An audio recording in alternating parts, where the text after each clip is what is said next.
Yaqulullahu azza wa jalla illa as-siyam fa innahu li wa ana ajzi bihi. Taraka syahwatahu wa ta'ama wa syaraba min ajli lis-shaimi farhatan, farhatun inda fitri wa farhatun inda liqa'i rabbi wa la khalufa musayim atabi inallah min rihil misk. Terjemahannya, sebenarnya puasa itu, kata Nabi SAW, puasa itu semua amal ibadahnya anak Adam sudah ditentukan kadar pahalanya. Bisa 10 sampai 700 kali lipat. Kecuali puasa, karena dia milikku dan aku akan membalas secara langsung, kata Allah, karena dia meninggalkan syahwatnya, makanannya, minumannya karena aku.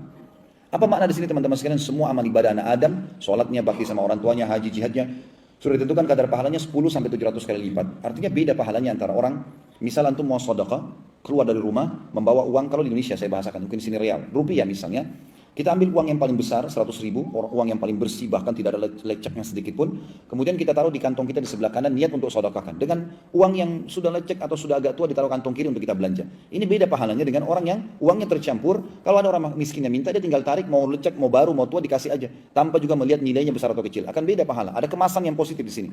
Beda pahalanya antara orang yang terbangun tengah malam jam 3, lalu dia sholat tahajud tanpa diprogramkan. Beda dengan orang yang dari sebelum tidur sudah niat mau sholat malam, sudah bunyikan jam beker, pada saat bangun juga sebelum tidur dia sudah siapkan sejadah dengan dibubui minyak wangi. Mungkin kalau akhwat kita mau kenahnya dengan bersih, ikhwat kita kopiahnya dengan bajunya bersih. Seperti Abu Hanifah rahimahullah, setiap malam kalau mau sholat tahajud beliau selalu pakai baju baru.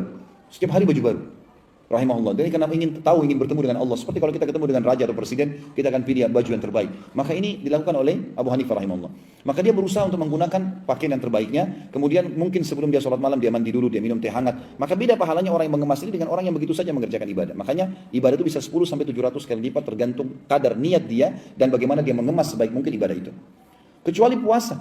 Puasa di atas 700 kali lipat. Karena kata Nabi SAW, kecuali puasa. Karena Allah berfirman, dia milikku dan aku akan membalas langsung, sebab dia meninggalkan syahwatnya, makanan, minuman karena aku.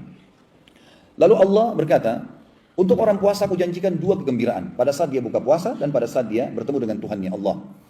Apa makna di sini kegembiraan pada saat buka puasa, teman-teman? Ulama hadis mengatakan ada 3 makna di sini. Yang pertama, gembira karena haus dan laparnya hilang. Ini sudah umum. Yang kedua, kegembiraan yang didapatkan adalah karena dia berhasil mengalahkan syaitan yang dari sebelum sahur sampai menjelang buka puasa berapa detik menggoda dia untuk mengurangi kadar pahala atau membatalkan puasanya. Begitu dia azan maghrib, dia berarti dia sudah menang. Seperti orang kalau lomba lari sudah sampai garis finish, musuhnya nggak bisa buat apa-apa lagi. Ini kegembiraan pada saat buka puasa. Dan yang ketiga adalah kegembiraan karena dia bisa melipat gandakan pahala dengan membuka puasakan orang lain.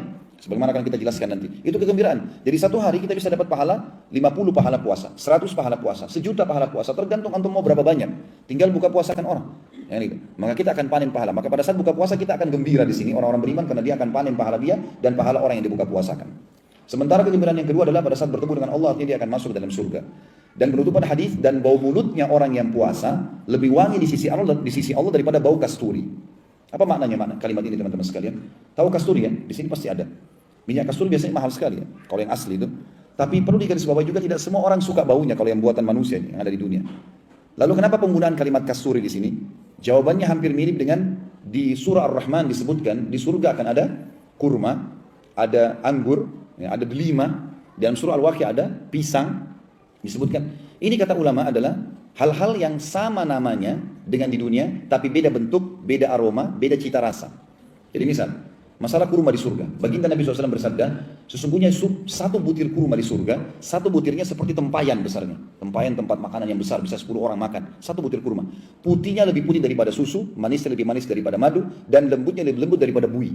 Tidak akan pernah kita temukan di dunia ada kurma seperti ini. Warnanya putih, lebih putih dari susu. Yang kita tahu adalah coklat, hijau, merah. Tapi putih nggak akan pernah ada kurma putih. Dan rasanya lebih manis daripada madu dan lebih lembut daripada bui.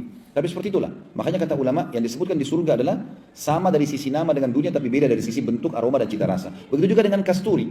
Kasturi surga beda teman-teman sekalian dengan kasturi dunia. Banyak sering digunakan kalimat ini ya, seperti misalnya selain bau mulutnya orang yang puasa di sisi Allah lebih wangi dari bau kasturi, juga ada hadis tentang orang yang mati syahid. Yang kata Nabi SAW, orang yang mati syahid akan menetes darah dari lukanya dan mengeluarkan wangi lebih wangi dari bau kasturi atau sebagai semerbak kasturi, gitu kan? Maka kata para ulama ini adalah kasturi akhirat. Dan yang dimaksud dengan kalimat Nabi SAW, sesungguhnya bau mulutnya orang yang puasa di sisi Allah lebih wangi dari bau kasturi adalah ahli surga yang rutin puasa. Nanti kalau dia ngobrol dengan ahli surga yang lain dan di surga itu, mulutnya mengeluarkan bau kasturi yang wangi. Dan ini tidak berlaku bagi orang yang tidak puasa. Misal, ada orang meninggal tidak sempat puasa Ramadan, mungkin karena kejahilan atau karena maksiatnya, lalu dia masuk neraka dulu dibersihkan dosanya, lalu dia masuk ke dalam surga. Nanti dia nggak dapat fasilitas itu. Dan ini bukan maknanya teman-teman, kalau kita baca dalam hadis misalnya, teman-teman baca buku, oh bau mulutnya orang yang puasa lebih wangi di sisi Allah dari bau kasturi. Bukan kita datang ke teman kita lagi puasa gini, ini cium bau mulut saya, kita tiupin ke dia. Itu bisa pingsan dia nanti. Karena pasti bau mulut kita ada, gitu kan. Jadi bukan itu yang dimaksud ya, kalau antum lagi baca hadis ini, fahami. Ini maksudnya di akhirat nanti di surga. Kalau sudah masuk, bau mulut kita lebih wangi dari kasturi di surga nanti. Ini yang dimaksud. Orang puasa juga teman-teman sekalian kayak kita sekarang, ikuti 2 syarat mutlak yang sudah masyhur. Hadisnya saya yakin sudah sering didengar. Adalah sabda Nabi SAW, hadis Bukhari Muslim, man shama ramadhana imanan wa ihtisaban ghufira lahu ma taqaddama min dhanbi.